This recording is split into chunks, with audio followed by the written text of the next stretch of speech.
Cora stands and faces him. Her ashen-haired companion stands, his identity disc shining through his white tunic. As he faces Sam, the floor tiles light up, illuminating a sleek living area, sparsely decorated in white, silver, and clear plastic. From his meditation stand, an aged Kevin Flynn stares at the young visitor. He wears his hair combed back, and a gray beard frames his downturned mouth. Sam. Long time. You have no idea. On bare feet, the middle-aged man pads along the illuminated tiles toward his grown son.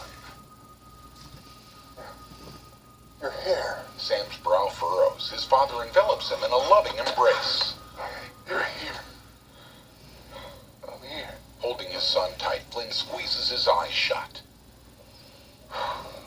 Releasing Sam, the long-lost father steps back and takes a look at him. You're big. You're old. How did you get in? Cora watches tenderly. Alan came over. Bradley. You got your page. I found your office under the arcade. Page. On the page. Of course.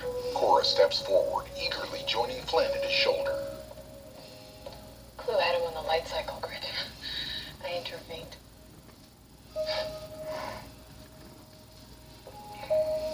Dinner soon. We'll talk then. His gaze tender, the aging programmer steps away. Cora watches him go through darkly lined eyes, her pale lips slightly parted. She faces Sam, who gazes after his father with glistening eyes. He never thought he'd see you again? The young man allows a sad smile. Yeah. Pressing his lips together, he turns away. He faces a light cycle with a white encasement for the rider. Vintage. Flynn built it many cycles ago for the games.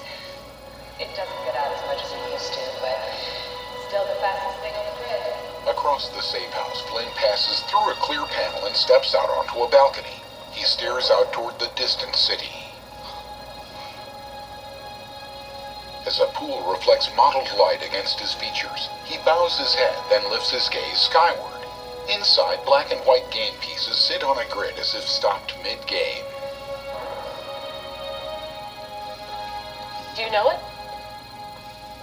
His patience usually beats out my more aggressive strategy. Behind her, Sam notices a long shelf boasting dozens of old books. She turns. Flynn shared them with me. I've read them all. Light reading. Tolstoy. Dostoevsky. Nietzsche. Journey Without Goal. Must have a killer in me. Flynn is teaching me about the art of the selfless, about removing oneself from the equation. But between you and me, Jules Verne is my favorite. Do you know Jules Verne? Sure. What's he like? Now our bird's eye view sweeps over the city and falls on Clue's ship.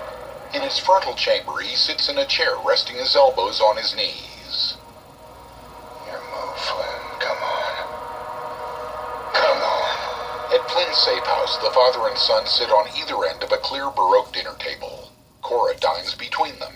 Flynn spoons food onto his plate and offers his son a smile.